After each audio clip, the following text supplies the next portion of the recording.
Hey guys, welcome to Eclipse Education. Bihar Jeevika भर्ती series में आपका स्वागत है, जिसके तहत हम लोग देखने वाले हैं प्रैक्टिस सेट 7। तो ऑलरेडी 6 प्रैक्टिस सेट हमारे चैनल के प्लेलिस्ट पे अपलोडेड है। ये डेली शाम 6 बजे लाइव होता है। आप लोग चाहें तो इसको लाइव अटेंड कर सकते हैं और वहां पे अपने तैयारी को अपने आंक सकते हैं कि आपकी क्या लेवल है। आप इसके क्वेश्चंस आंसर करने की चैट बॉक्स में कोशिश करिए, उससे आपको पता चलेगा आपका अपना लेवल। तो ये मार्गदर्शक सीरीज नाम से एक सीरीज है जो हमारे चैनल पे स्टार्ट हुआ है, जिसके तहत हम लोग विभिन्न पोर्शन जैसे सब्जेक्ट नॉलेज हो गए, कंप्यूटर्स हो गए, साइंस एंड टेक्नोलॉजी हो गए, और आज के सेशन में यानी प्रैक्टिस सेट 7 में हम लोग एक नया टॉपिक स्टार्ट करने जा रहे हैं, डेटा इंटरप्रिटेशन। तो देखिए, इसमें भी कई सारे सवाल रहेंगे, अलग अलग टाइप के सवाल आते हैं, जैसे एग्जाम का स्वरूप होते जा रहा है उस लेवल के सवाल रहते हैं। तो आप लोग इसको अटेंड करने की कोशिश करिए। मेरा नाम है अभिषेक, इक्लिप्स एजुकेशन में आपका स्वागत है। चलिए सेशन को स्टार्ट करते हैं। तो सबसे पहले हम लोग देखेंगे सब्जेक्ट नॉलेज से कुछ क्वेश्चंस। सब्जेक्ट नॉलेज का सबसे पहला क्वेश्चन है, देखिए ये स्टेटमेंट वाइज क्वेश्चन होगा। 3 स्टेटमेंट दिया गया है, हमें बताना है कौन सा स्टेटमेंट सही है इन कॉम्बिनेशन के हिसाब से। तो सबसे पहला क्वेश्चन में क्या बोला जा रहा है, एनआरएलएम का मार्गदर्शक सिद्धांत गरीबों के सशक्त जमीनी संस्थान बनाता है। दूसरा स्टेटमेंट देखते हैं, इसका मिशन यानी कि एनआरएलएम का मिशन कौशल विकास और स्थायी आजीविका के माध्यम से घरेलू आय बढ़ाना है। और तीसरा स्टेटमेंट क्या बोल रहा है, तो यह प्रत्येक गरीब परिवार को बेरोजगारी भत्ता यानी कि अनएम्प्लॉयमेंट अलाउंस है जो प्रदान करता है। तो इन तीनों स्टेटमेंट में से कौन सा स्टेटमेंट सही है? इसका राइट आंसर होगा ऑप्शन ए, यानी कि स्टेटमेंट 1 और स्टेटमेंट 2 सही है। स्टेटमेंट 1 सही है, स्टेटमेंट 2 सही है, स्टेटमेंट 3 गलत है। देखिए, एनआरएलएम जो है यह गरीबी कम करना चाहती है, गरीबी उन्मूलन करने के लिए यह बना है। इसके तहत ये जो संस्थाएं हैं उनको मजबूत करती है और आजीविका को सुधारती है, लेकिन ये बेरोजगारी भत्ता नहीं प्रदान करती। ये देखिए, बेरोजगारी भत्ता प्रदान करने से क्या होगा कि आप एक बार उस इंसान का आप आजीविका सुधार दीजिएगा, लेकिन एनआरएलएम का उद्देश्य क्या है कि उसको स्थायी बनाना, हमेशा के लिए बनाना, ताकि वह किसी पर डिपेंडेंट ना रहे। अब चलिए दूसरा क्वेश्चन देखते हैं, ये भी स्टेटमेंट वाइज क्वेश्चन है। एनआरएलएम के अंतर्गत महिलाओं के सामाजिक और आर्थिक सशक्तिकरण का प्राथमिक मंच एसएसजी है। तो महिलाओं के लिए सामाजिक और आर्थिक सशक्तिकरण के लिए, जैसा स्टेटमेंट में दिया गया है, एसएसजी उनके लिए एक प्राथमिक मंच है। दूसरा स्टेटमेंट में क्या बोल रहा है, प्रत्येक एसएसजी पंचसूत्र का पालन करता है। तो पंचसूत्र के बारे में हमने लास्ट वीडियो में ही देखा था, जो आपका social mobilisation and institution building है, उसके सब्जेक्ट नॉलेज वाले वीडियो में हमने अच्छे से इसको क्लियर किया था कि पंचसूत्र क्या होता है। तो यहाँ स्टेटमेंट में बोला जा रहा है प्रत्येक एसएसजी पंचसूत्र का पालन करता है, जैसे कि नियमित बैठक, बचत, आंतरिक ऋण, समय पर पुनर्भुगतान और सही लेखा जोखा। और तीसरा स्टेटमेंट में क्या बोला जा रहा है कि एसएसजी अस्थायी निकाय है जिन्हें 3 साल बाद भंग कर दिया जाता है। तो इन स्टेटमेंट में से हमें बताना है कौन सा स्टेटमेंट सही होगा। तो इसका राइट आंसर होगा ऑप्शन ए, यानी कि स्टेटमेंट 1 सही है और स्टेटमेंट 2 सही है। स्टेटमेंट 3 यहाँ भी गलत हो जाएगा। देखिए, एनआरएलएम जो है उसके तहत एसएसजी प्राइमरी इंस्टीट्यूशन है, जो खास करके महिलाओं के सामाजिक और आर्थिक सशक्तिकरण के लिए ही बना है, ताकि उससे महिलाएं जुड़ें और फिर धीरे धीरे बाकी चीजें वहां पे वह प्राप्त कर सकती हैं। प्राप्त क्या मतलब, उनको कोई चीज दिया नहीं जाता, बल्कि उनको उसमें इंक्लूड किया जाता है। दूसरा क्या है, हर एसएसजी को पंचसूत्र का पालन करना ही है। जैसा कि हमने पंचसूत्र के बारे में देखा था कि किसी भी एसएसजी के सक्सेस के लिए यह 5 गोल्डन रूल्स होता है पंचसूत्र, जिसके तहत नियमित बैठकें, बचत, आंतरिक ऋण, समय पर ऋण का पुनर्भुगतान और सही लेखा जोखा, यानी कि proper accounts, proper book of accounts उन्हें मेंटेन करना होता है, तब जाके कोई एसएसजी जो है सक्सेसफुल होता है। और एसएसजी यह एक परमानेंट बॉडी है, यानी कि स्थायी निकाय है। इसको कभी भी भंग नहीं किया जाता, बल्कि इस पे और जोर दिया जाता है कि यह किसी न किसी कारणवश ये टूटे नहीं। अगर टूटता है तो वो एनआरएलएम के लिए या फिर जो भी इंस्टीट्यूशन इससे जुड़े हुए हैं उनके लिए ये बहुत ही बड़ा निगेटिव पॉइंट हो जाता है। चलिए अगला क्वेश्चन देखते हैं, ये भी स्टेटमेंट वाइज है। पंचसूत्र एसएसजी में अनुशासन और स्थिरता सुनिश्चित करता है। अब दूसरा स्टेटमेंट क्या बोल रहा है, पंचसूत्र का एक सिद्धांत है ऋण का समय पर पुनर्भुगतान। और तीसरा कि पंचसूत्र वैकल्पिक है और केवल शहरी एसएसजी में अपनाया जाता है। यहां भी हमें बताना है कौन सा ऑप्शन सही है। आप लोग चैट बॉक्स में इसके साथ साथ आंसर देते रहिएगा। इसका राइट आंसर होगा ऑप्शन ए, यानी कि स्टेटमेंट 1 सही है और स्टेटमेंट 2 सही है। स्टेटमेंट 3 यहाँ भी गलत हो रहा है। देखिए, पंचसूत्र एसएसजी में अनुशासन और स्थिरता सुनिश्चित करता है, जैसा कि अभी हमने पढ़ा था और वीडियो में भी बहुत अच्छे तरीके से मैंने बताया है कि पंचसूत्र का पालन किस तरीके से किया जाता है। और उसमें जो सीआरपीज होते हैं यानी कम्युनिटी रिसोर्स पर्सन, पंचसूत्र पालन पे बहुत ज्यादा जोर देते हैं। और उसकी ऊपर की भी ऑर्गेनाइजेशन होगी जैसे विलेज ऑर्गेनाइजेशन, तो वो हर एसएसजी में देखती है कि ये लोग पंचसूत्र जो 5 गोल्डन रूल्स था उसका पालन कर रहे हैं या नहीं कर रहे हैं। इससे अनुशासन बनी रहती है और स्थिरता सुनिश्चित होती है। दूसरा स्टेटमेंट क्या बोल रहा है, तो पंचसूत्र का एक सिद्धांत है, मतलब पंचसूत्र के अंतर्गत 5 गोल्डन रूल्स हमने पढ़े थे, उसमें से एक गोल्डन रूल है ऋण का समय पर पुनर्भुगतान। तो जाहिर सा बात है कि अगर आप लोन ले रहे हैं तो उसका समय पर पुनर्भुगतान भी आपको करना होगा, और ये चीज आगे जाके बैंक के द्वारा देखा जाता है आपके रजिस्टर में, यानी कि बुक ऑफ अकाउंट्स में। तीसरा ऑप्शन ये गलत इसलिए हो जाएगा, पंचसूत्र वैकल्पिक नहीं है बल्कि ये एक जरूरी हिस्सा है, हर एसएसजी को इसको फॉलो करना ही है। नहीं फॉलो करेंगे तो एसएसजी की जो रेपुटेशन है वह खराब हो जाएगी। अब चलिए अगला क्वेश्चन देखते हैं, ये भी स्टेटमेंट वाइज है। वीओ यानी कि विलेज ऑर्गेनाइजेशन एसएसजी को वित्तीय और सामाजिक सहयोग प्रदान करते हैं। दूसरा स्टेटमेंट में क्या बोल रहा है, सीएलएफ यानी कि क्लस्टर लेवल फेडरेशन बैंकों, बाजार और सरकारी योजनाओं से जुड़ाव उपलब्ध कराते हैं। और तीसरा स्टेटमेंट महासंघ, जिसको फेडरेशन यहाँ लिखा हुआ है यानी कि क्लस्टर लेवल फेडरेशन, एसएसजी को पूरी तरीके से प्रतिस्थापित यानी कि उसको रिप्लेस कर देते हैं। तो हमें बताना है कौन सा ऑप्शन सही है। चैट बॉक्स में आप लोग अपना आंसर दीजिए। इसका राइट आंसर होगा ऑप्शन ए। यहाँ पे भी आपका स्टेटमेंट 1 सही है, स्टेटमेंट 2 सही है और स्टेटमेंट 3 गलत है। देखिए वीओ जो है यानी विलेज ऑर्गेनाइजेशन, ये एसएसजी के ऊपर की बॉडी होती है, तो उनको जाहिर सा बात है वित्तीय और सामाजिक सहयोग प्रदान करेगी ही।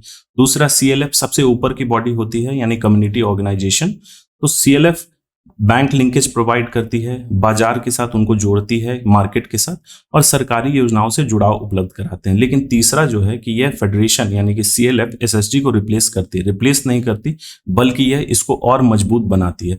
क्योंकि देखिए रिप्लेस कैसे कर सकती है, एसएसजी, बहुत सारे एसएसजी मिलके एक वीओ बनते हैं और बहुत सारे वीओ मिलके एक सीएलएफ बनते हैं।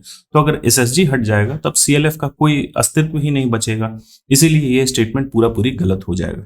अब चलिए अगला क्वेश्चन देखते हैं, क्वेश्चन नंबर 5। सेशन में मजा आ रहा होगा तो लाइक बटन दबा दे। इसमें क्या बोला जा रहा है, एनआरएलएम में क्षमता निर्माण जो है सामुदायिक संसाधन व्यक्तियों यानी कि कम्युनिटी रिसोर्स पर्सन द्वारा किया जाता है। दूसरा स्टेटमेंट में है कम्युनिटी रिसोर्स पर्सन एसएसजी की प्रशिक्षित महिलाएं होती हैं जो ज्ञान और कौशल फैलाती हैं। और तीसरा स्टेटमेंट में बोला जा रहा है क्षमता निर्माण परियोजना की शुरुआत में एक ही बार किया जाता है। तो हमें बताना है इन तीनों स्टेटमेंट में से कौन सा स्टेटमेंट सही है। इसका राइट आंसर होगा ऑप्शन ए। स्टेटमेंट 1 यहां भी सही है, स्टेटमेंट 2 सही है और स्टेटमेंट 3 गलत है। देखिए ये जो आपका एनआरएलएम में है क्षमता निर्माण, यह सीआरपी के द्वारा ही किया जाता है। सीआरपी के बारे में हमने बहुत अच्छे तरीके से पढ़ा था कि यह कौन व्यक्ति होते हैं, इनकी रिक्रूटमेंट यानी कि इनको कैसे नियुक्त किया जाता है, कहां से इनको नियुक्त किया जाता है, ये सारा चीज हमने पढ़ा था सीआरपी के बारे में। दूसरा क्या है, सीआरपी जो है उसका स्टेटमेंट दिया हुआ है, सीआरपी ऐसी ट्रेंड महिलाएं होती हैं जो एसएसजी से ही आती हैं और वो क्या करती हैं, एसएसजी में ज्ञान और कौशल जो है वह बांटती है, फैलाती है। तीसरा स्टेटमेंट गलत इसलिए हो जाएगा कि क्षमता निर्माण एक कंटिन्यूअस प्रोसेस है, यह लगातार चलते रहता है, लेकिन यहाँ बोल रहा है कि यह परियोजना की शुरुआत में एक ही बार किया जाता है, इसीलिए यह स्टेटमेंट गलत हो जाएगा। क्योंकि एनआरएलएम जो है ये इसी पे बेस्ड ही है, क्षमता निर्माण पे, तो क्षमता निर्माण इंसान का हमेशा चलते रहेगा, उसमें नए मेंबर्स ऐड होते जाएंगे और हर क्षेत्र में उनका क्षमता निर्माण किया जाएगा। चलिए अब अगला क्वेश्चन देखते हैं, क्वेश्चन नंबर 6। तो यहाँ एक क्वेश्चन दिया गया है एनआरएलएम के संदर्भ में और उसके बेस्ड पे कुछ स्टेटमेंट है, हमें बताना है कौन सा स्टेटमेंट सही है। एनआरएलएम के उद्देश्यों के संबंध में निम्नलिखित कथनों पर विचार कीजिए। तो एनआरएलएम का जो ऑब्जेक्टिव है उसके बारे में कुछ स्टेटमेंट दिया गया है।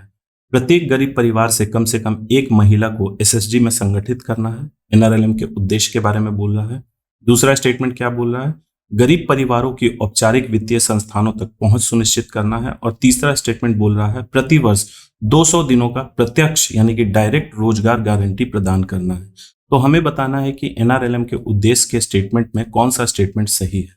तो इसका राइट आंसर होगा ऑप्शन ए, यानी कि स्टेटमेंट 1 सही है, स्टेटमेंट 2 सही है, स्टेटमेंट 3 गलत हो जाएगा। देखिए इसका उद्देश्य है एनआरएलएम का कि हर गरीब परिवार से कम एक महिला जो है एसएसजी में उनको जोड़ना है। दूसरा है कि गरीब परिवारों को अगर हमने जोड़ लिया एसएसजी में, हमने इंक्लूड कर लिया उनको, तो उनको formal banking, formal financial institution जैसे बैंक हो गए, आपका माइक्रो फाइनेंस इंस्टीट्यूशन हो गया, कोऑपरेटिव सोसाइटीज हो गया, उन सब से पहुंच सुनिश्चित करना, उनको जोड़ना है वित्तीय समावेशन के माध्यम से। तीसरा स्टेटमेंट जो बोल रहा है प्रति वर्ष 200 दिनों का प्रत्यक्ष रोजगार गारंटी प्रदान करना, तो ये किसी और स्कीम का उद्देश्य है, जैसे एमजी नरेगा का, उसमें 200 दिन का रोजगार गारंटी नहीं प्रदान किया जाता, बल्कि मात्र 100 दिन का रोजगार गारंटी प्रदान किया जाता है। लेकिन ये एनआरएलएम का उद्देश्य नहीं है, उसको यूज किया जाता है कन्वर्जेंस के तहत, लेकिन ये डायरेक्टली एनआरएलएम का उद्देश्य नहीं है। डायरेक्टली क्या ये उद्देश्य है ही नहीं, इसीलिए ये स्टेटमेंट गलत हो जा रहा है। अब चलिए अगला क्वेश्चन देखते हैं, क्वेश्चन नंबर 7। एनआरएलएम के अंतर्गत सामुदायिक संसाधन व्यक्ति यानी कम्युनिटी रिसोर्स पर्सन की तैनाती के चरणों को क्रम में व्यवस्थित करिए। तो देखिए यहाँ क्वेश्चन पूछा जा रहा है कि एनआरएलएम के अंतर्गत जो सीआरपीज होते हैं उनको रिक्रूट करके काम पे लगाना, बेसिकली जो उनके लिए काम निर्धारित किया गया है उसी को हम लोग तैनाती बोलते हैं, उनको हमें एक स्टेज में अरेंज करना है। तो कैसे कैसे वो काम करते हैं, कैसे उनका रिक्रूटमेंट होता है, ये सारा कुछ जो है, रिक्रूटमेंट नहीं बल्कि रिक्रूटमेंट के बाद उनको इस तरीके से काम पे लगाया जाता है, उसके स्टेजेस के बारे में हमें बताना है। तो यहाँ देखिए कुछ स्टेजेस दिए गए हैं, हमको इसे अरेंज करके बताना है। तो आप लोग अपना आंसर जो है वो चैट बॉक्स में देने की कोशिश करिए। इसका राइट आंसर होगा ऑप्शन ए। तो सीआरपीज के तैनाती के चरणों का जो क्रम है वह है आपका इस तरीके से, स्टेटमेंट 1 2 3 4। सबसे पहले क्या किया जाता है, अनुभवी एसएसजी सदस्यों का चयन किया जाता है। तो ये हमने पढ़ा था, सीआरपीज कौन होते हैं, एक्सपीरियंस एसएसजी मेंबर होते हैं। उसके बाद उनका क्या किया जाता है, राष्ट्रीय संसाधन संगठन यानी कि नेशनल रिसोर्स ऑर्गेनाइजेशन द्वारा सीआरपीज का ट्रेनिंग होता है, मतलब कि उनको सेलेक्ट करके जब उनका रिक्रूटमेंट हो जाता है कि हाँ एससीआरपी ये है, तब फिर उसके बाद उनको ट्रेनिंग प्रदान किया जाता है। तो ट्रेनिंग देखिए नेशनल रिसोर्स ऑर्गेनाइजेशन यहाँ इसलिए लिखा हुआ है क्योंकि हर स्टेट में ये अलग अलग बॉडी होती हैं, लेकिन इनका मेन बॉडी आपका नेशनल रिसोर्स ऑर्गेनाइजेशन ही होता है। अगर हम लोग बिहार के संदर्भ में बात करें तो एसआरएलएम यानी कि स्टेट रूरल लाइवलीहुड मिशन इसको ट्रेनिंग प्रदान करती है। तीसरा स्टेज में क्या है कि एसएसजी को सहयोग दे रहे हैं और उन्हें मार्गदर्शन प्रदान कर रहे हैं। उसके बाद क्या करेंगे, एसएसजी को और आगे बढ़ाने के लिए सीआरपीज के संदर्भ में बात हो रहा है, वह एसएसजी को एक्सपोजर विजिट कराएंगे, मतलब कि कुछ एक्सपीरियंस शेयर करेंगे, वहां रियल लाइफ एक्सपीरियंस उन्हें दिलाएंगे, और रिफ्रेशर ट्रेनिंग यानी कि पुनः प्रशिक्षण, उनको ट्रेनिंग प्रदान करेंगे एसएसजी को। जो सीआरपी अभी तक जो भी उन्होंने ट्रेनिंग खुद लिया है वह अब एसएसजी को देंगे। तो यह एक सीआरपी का जो चरण होता है, मतलब तैनाती के चरण, वो उनका यह एक सीक्वेंस है। अब चलिए अगला क्वेश्चन देखते हैं, क्वेश्चन नंबर 8। एनआरएलएम की वित्तीय समावेशन रणनीति की विशेषता कौन सी है? जो हमने अभी तक पढ़ा था एनआरएलएम की कुछ विशेषता होती है जिसके तहत वित्तीय समावेशन भी एक है, तो उसकी रणनीति के बारे में पूछा जा रहा है। यहाँ स्टेटमेंट के अकॉर्डिंग हमें बताना है कौन सी फाइनेंशियल इंक्लूजन की एक स्ट्रैटेजी है। सबसे पहला है एसएसजी का सार्वभौमिक बैंक लिंक, दूसरा है महिला एसएसजी के लिए ब्याज अनुदान योजना, और तीसरा सभी एसएसजी सदस्य के लिए अनिवार्य सूक्ष्म बीमा। हमें बताना है कि फाइनेंशियल इंक्लूजन में कौन सा प्रॉपर्टी है, यानी कौन सा फीचर है। तो इसका राइट आंसर होगा ऑप्शन ए, यानी कि फाइनेंशियल इंक्लूजन में एसएसजी का सार्वभौमिक बैंक लिंक किया जाता है। दूसरा स्टेटमेंट महिला एसएसजी के लिए ब्याज अनुदान प्रदान किया जाता है। लेकिन तीसरा जो स्टेटमेंट है यह कंपलसरी नहीं है, उनके नॉलेज दिया जाता है। एसएसजी महिलाओं को सूक्ष्म बीमा यानी कि माइक्रो इंश्योरेंस के बारे में नॉलेज दिया जाता है और यह अनिवार्य नहीं होता है कि आपको लेना ही लेना। अब अगला क्वेश्चन है क्वेश्चन नंबर 9। तो हमें बताना है इन दोनों स्टेटमेंट के बारे में कि कौन सा स्टेटमेंट सही है और गलत है। देखिए कुछ ऑप्शंस जो हैं इस तरीके से दिया गया है, जैसे ऑप्शन ए में पहला स्टेटमेंट ट्रू है और दूसरा स्टेटमेंट फॉल्स है। इसी तरीके से ऑप्शंस दिया गया है। तो चलिए सबसे पहला स्टेटमेंट हम लोग पढ़ते हैं। सीआरपी का चयन अनुभवी एसएसजी से होता है, पहला स्टेटमेंट ये बोला है। दूसरा स्टेटमेंट क्या बोला है, सामाजिक संगठित करना केवल एक बार की ही गतिविधि है, यानी social mobilisation one time activity है जो कि शुरुआत में होता है। तो हमें बताना है कौन सा स्टेटमेंट सही है और कौन सा गलत। तो इसका राइट आंसर होगा, आप लोग चैट बॉक्स में इसका आंसर देने की कोशिश करिए। इसका राइट आंसर होगा ऑप्शन ए, यानी कि स्टेटमेंट 1 सही है और दूसरा स्टेटमेंट गलत है। सोशल मोबिलाइजेशन ये हमेशा चलते रहता है, ऐसा नहीं कि आपने एक बार कर दिया और काम खत्म हो गया। ये हमेशा कंटिन्यूड प्रोसेस है। जैसा स्टार्टिंग में मैंने बताया था, जो ट्रेनिंग है वह भी कंटिन्यूड प्रोसेस है, कोई एक बार नहीं होता, इसीलिए यहाँ पे ये स्टेटमेंट गलत हो जाएगा। अब चलिए सब्जेक्ट नॉलेज का लास्ट क्वेश्चन हम लोग देखते हैं। एनआरएलएम का कौन सा तंत्र जवाबदेही सबसे अधिक सुनिश्चित करता है? तो जवाबदेही के लिए कौन सा तंत्र सबसे ज्यादा सुनिश्चित करता है? पंचसूत्र सिद्धांत, एसएसजी की सामाजिक लेखा जोखा, युवाओं का कौशल प्रशिक्षण, या फिर ब्याज अनुदान। तो इसका आंसर होगा ऑप्शन बी, यानी कि एसएसजी की सामाजिक लेखा जोखा। देखिए सामाजिक लेखा जोखा या सामाजिक अंकेक्षण भी बोलते हैं, जिसको इंग्लिश में बोला जाता है सोशल ऑडिट, और सह निगरानी यानी पीयर मॉनिटरिंग। एसएसजी को क्या करते हैं, पारदर्शी बनाते हैं और जवाबदेह बनाते हैं। सामाजिक अंकेक्षण मतलब कि पूरे मीटिंग में सभी के सामने एक एसएसजी का पूरा विवरण लिया जाता है, उनका रिकॉर्ड बुक देखा जाता है कि आप क्या कर रहे हैं, कितना आप लोगों ने लोन लिया है और लोन जिन लोगों ने लिया है वह टाइमली पेमेंट कर रहे हैं या नहीं कर रहे हैं।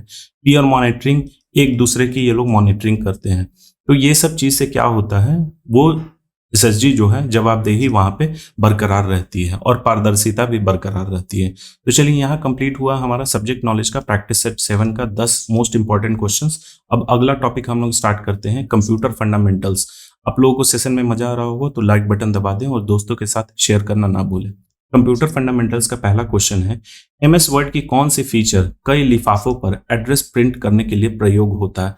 देखिए थोड़ा सा एनालिटिकल क्वेश्चन है, थोड़ा सा क्वेश्चन मैंने घुमा के पूछा है इसको, इसका जवाब देने की आप लोग कोशिश करिएगा। कई सारे एनवेलप हैं, उस पर हमें एड्रेस प्रिंट करना है, तो हम एमएस वर्ड का कौन सा फीचर का इस्तेमाल करेंगे। इसका राइट आंसर है ऑप्शन ए, मेल मर्ज।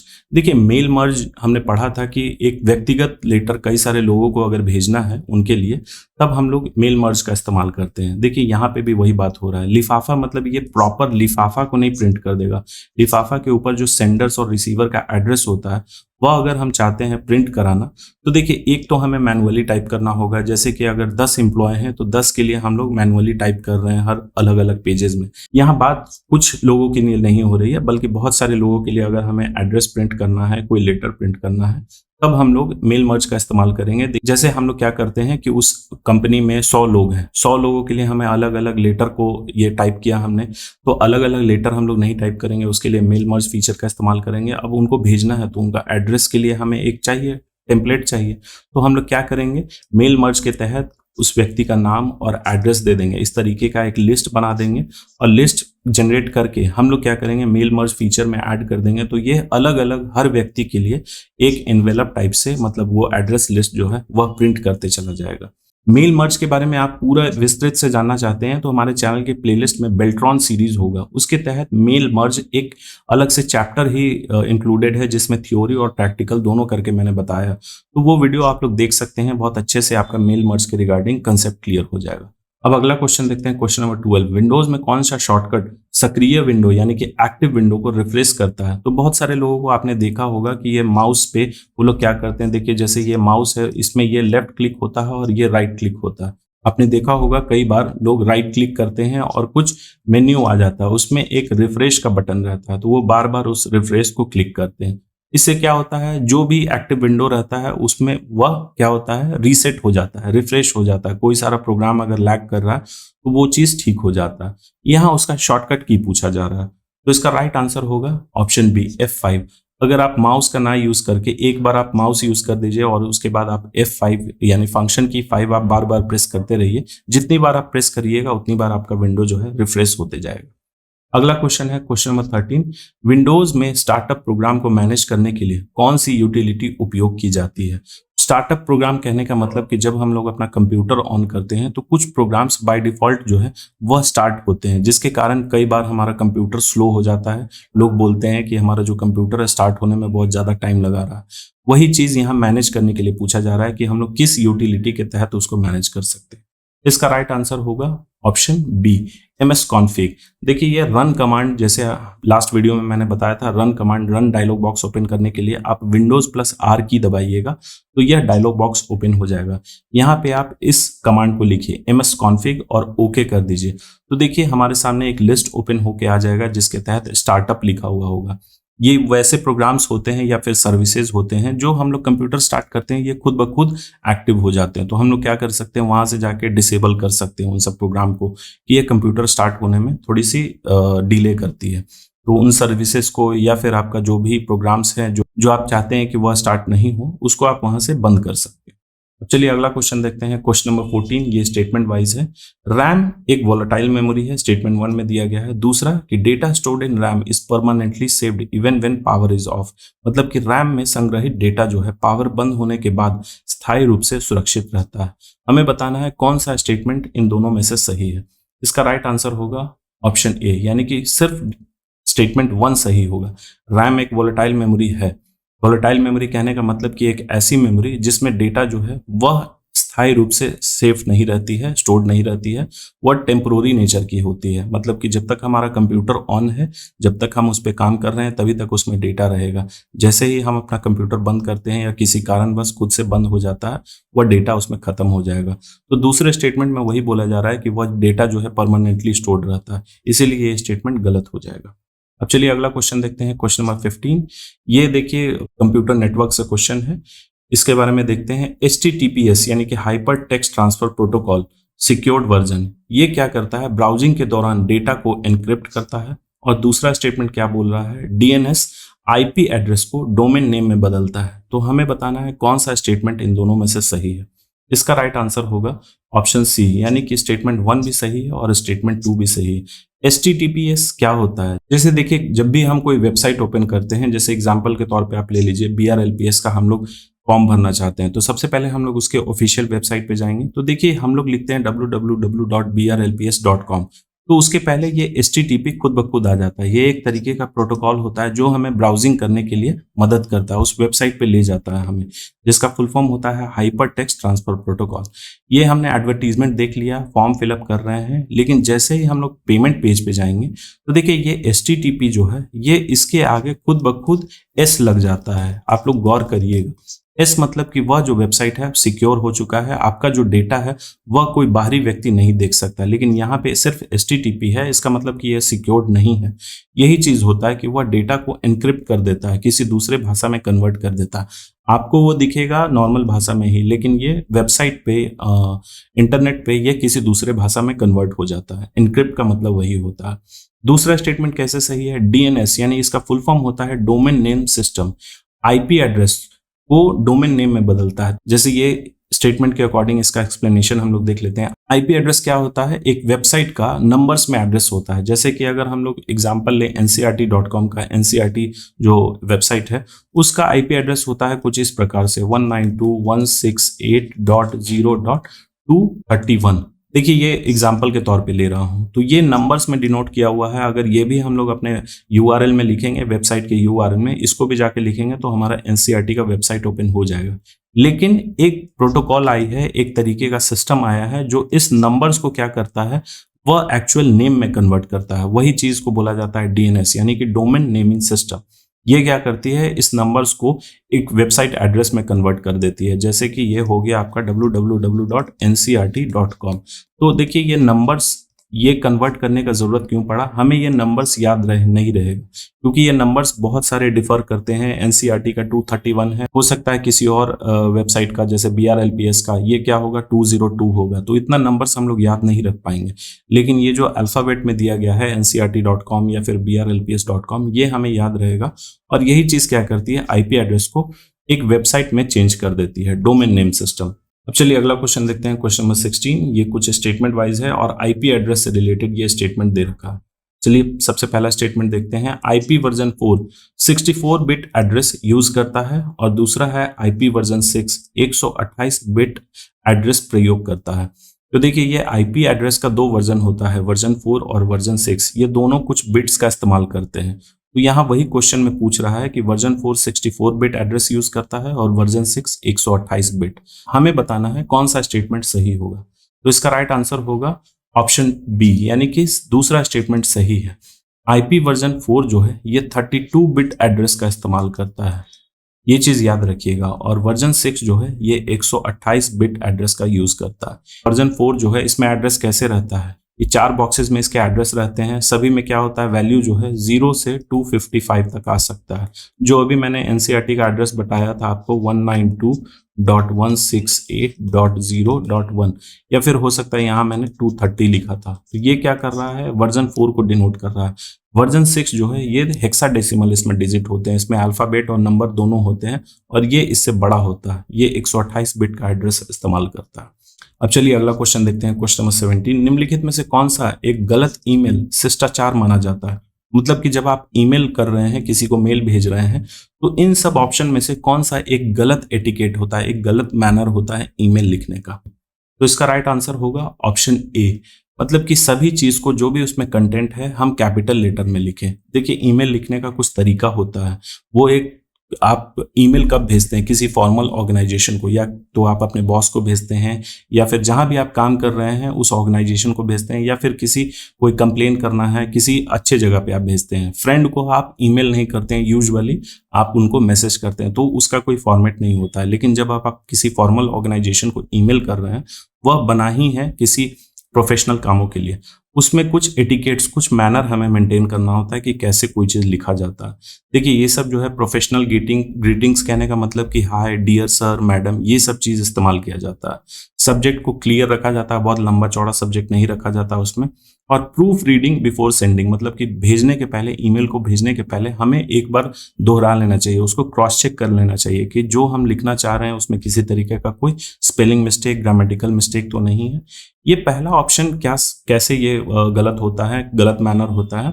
सभी चीज अगर आप कैपिटल लेटर में लिख रहे हैं तो ये कुछ अलग मैसेज देता है। ये मैसेज क्या देता है कि आप किसी बात से गुस्सा है।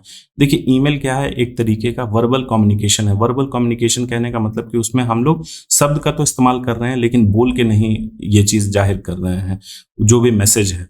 तो अगर हम लोग कोई चीज बोल के मैसेज ये कर सकते हैं, जाहिर कर सकते हैं, तो उसमें हम अपना गुस्सा जो है वह क्लियरली दिखा देंगे।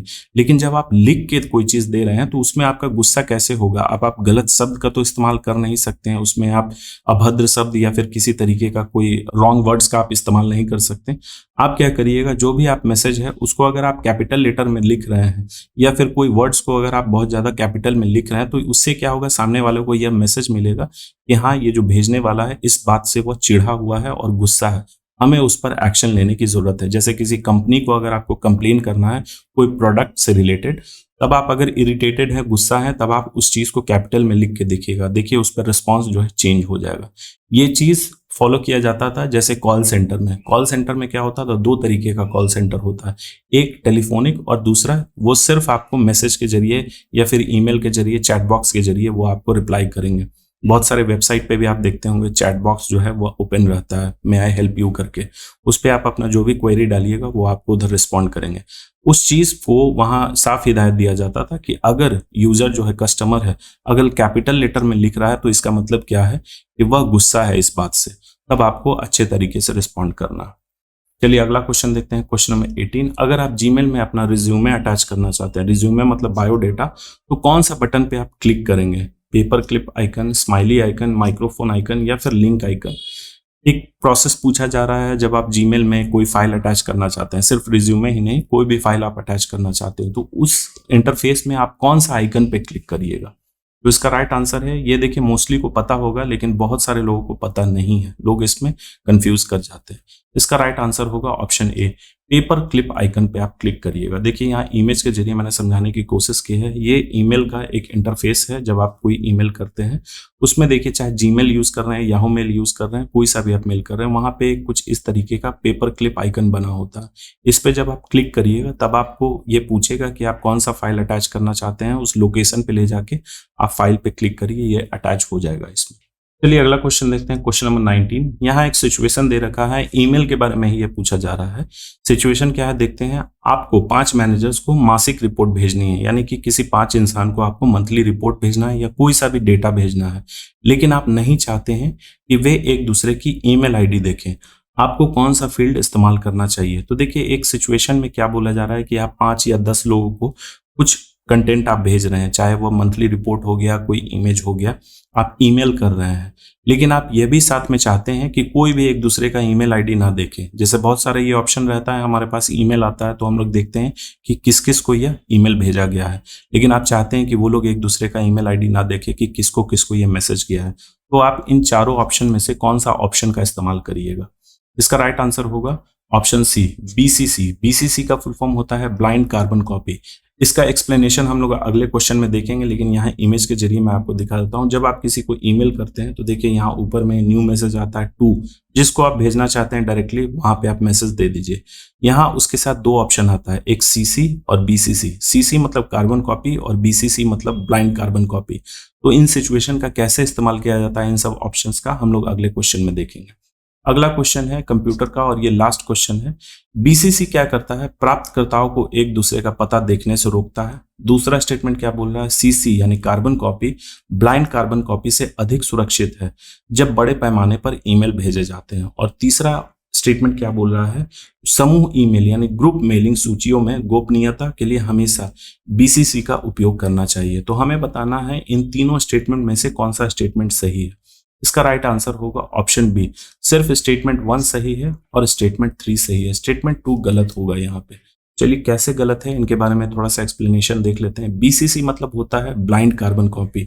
जैसे लास्ट वीडियो में यहाँ चलिए हम लोग देखते हैं, जब बीसीसी कर रहे हैं, जैसे सपोज करिए कि आप अपने भाई को यहाँ पे मैसेज दे रहे हैं और साथ ही में उसके एक फ्रेंड को भी आप मैसेज करना चाहते हैं, लेकिन आप नहीं चाहते कि आपका भाई जो है यह देखे कि आप उसके फ्रेंड को आप मैसेज कर रहे हैं या मेल कर रहे हैं। तो आप बीसीसी ऑप्शन को सेलेक्ट करिएगा, उस फ्रेंड का ईमेल आईडी यहाँ पे दीजिएगा, तो ये दोनों के पास मेल जाएगा, लेकिन कोई एक दूसरे का नहीं देख पाएगा कि कहाँ पे किसको गया है यह ईमेल। सीसी में क्या होगा कि आप अपने भाई को भी कर रहे हैं मेल, और सीसी जब ऑप्शन सेलेक्ट कर लेते हैं तो उसके फ्रेंड को भी आप करिएगा, तो दोनों देख पाएंगे कि अच्छा मेरे पास भी गया है और मेरे फ्रेंड के पास भी सेम ईमेल गया है। ये होता है आपका सीसी और बीसीसी में डिफरेंस। दूसरा स्टेटमेंट क्या बोल रहा है? सीसी बीसीसी से अधिक सुरक्षित है जब बड़े पैमाने पर ईमेल भेजा जाते हैं। बहुत सारे लोगों को अगर ईमेल भेजा जा रहा है वहां पे हमेशा बीसीसी का इस्तेमाल किया जाता है, ब्लाइंड कार्बन कॉपी। इससे क्या होगा? कोई नहीं देख पाएगा कि किसको किसको यह मेल जा रहा है, इसीलिए बीसीसी ज्यादा सुरक्षित होता है, ना कि सीसी। तीसरा, समूह ईमेल सूचियां में, ये तो स्टेटमेंट 2 से ही क्लियर हो गया। जब आप ग्रुप ईमेल कर रहे हैं तो डेटा प्रोटेक्ट करने के लिए या प्राइवेसी मेंटेन करने के लिए हम लोग ब्लाइंड कार्बन कॉपी का इस्तेमाल करते हैं। तो चलिए यहाँ कंप्लीट हुआ हमारा कंप्यूटर और सब्जेक्ट नॉलेज का 20 मोस्ट इंपॉर्टेंट क्वेश्चन। अब अगला टॉपिक है, आज से हम लोग शुरू करने जा रहे हैं, जो कि है आपका डेटा इंटरप्रिटेशन। देखिए यह भी हमारे सिलेबस में दिया गया है और यह कॉमन है, हर एग्जाम में यह आएगा ही। बाकी सब्जेक्ट नॉलेज डिफर करेगा, लेकिन ये सब चीज रहेगा ही। इससे रिलेटेड मैंने कुछ बेसिक क्वेश्चंस रखे हैं। पहला मैं इसके कंसेप्ट समझा देता हूं, उसके लिए कुछ लो लेवल के क्वेश्चंस रखे हैं, फिर बाद में धीरे धीरे इसका लेवल में इंक्रीज करते जाऊंगा। सेशन में आप लोग बने रहिएगा और ज्यादा से ज्यादा हो सके इसे शेयर करिएगा। तो चलिए डेटा इंटरप्रिटेशन का सबसे पहला क्वेश्चन हम लोग देखते हैं। यहाँ देखिए एक टेबल दिया हुआ है, उस पर बेस्ड कुछ क्वेश्चन है और ऑप्शन है। तो सबसे पहले हम लोग क्वेश्चन को पढ़ते हैं, फिर इस टेबल को समझेंगे। यहाँ दिया गया है कि the table shows the production of rice in tons in 5 Indian state over 3 years.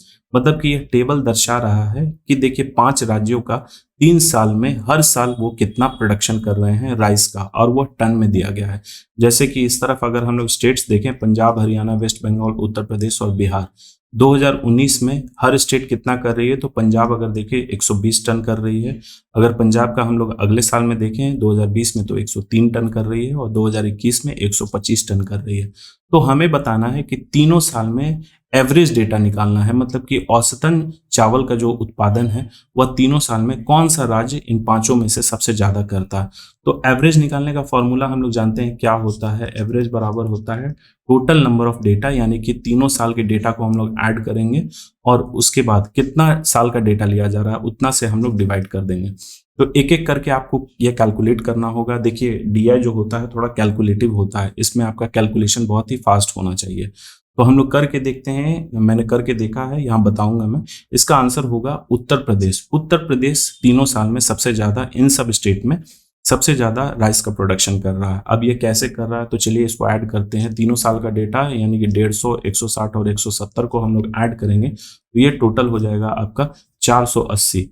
कितने साल का ये डेटा है, तो 3 साल का। इसको जब हम लोग डिवाइड करेंगे तो ये आएगा टोटल 160 टन। तो सबसे ज्यादा जो राइस का प्रोडक्शन कर रहा है एवरेज 3 साल में वह उत्तर प्रदेश है। इसको आप लोग खुद से करके देखिएगा, इसमें बहुत ज्यादा कुछ ऐसा टिपिकल था नहीं। अगले क्वेश्चन की तरफ हम लोग बढ़ते हैं, क्वेश्चन नंबर 22। एक कंपनी का रेवेन्यू डिस्ट्रीब्यूशन 2024 का दिया गया है। देखिए कुछ इस प्रकार से भी आपको क्वेश्चन दिया रहेगा। ये पाई चार्ट है, चार्ट भी अलग अलग तरीके से दिया जाता है। जैसे रेवेन्यू मतलब कि आय, तो हर प्रोडक्ट का अलग अलग दिया गया है। जैसे इलेक्ट्रॉनिक्स का देखें तो वह 40% जो है रेवेन्यू उसको मिल रहा है, कपड़े को 20%, फर्नीचर को आपका 25% और अदर्स यानी कि कोई अन्य सामान जो है उसमें 15% रेवेन्यू आ रहा है। अगर टोटल रेवेन्यू 50 लाख है, इन सभी को कैलकुलेट करके अगर हम लोग देखें कि उस कंपनी में टोटल जो आय है वह 50 लाख है, तो फर्नीचर से कितना रेवेन्यू जनरेट हो रहा है, तो देखिए इसे भी हमें कैलकुलेट करना होगा। कैलकुलेट कैसे करना होगा? 50 लाख टोटल रेवेन्यू हो, हम लोग देखेंगे परसेंटेज शेयर कि किसका कितना है।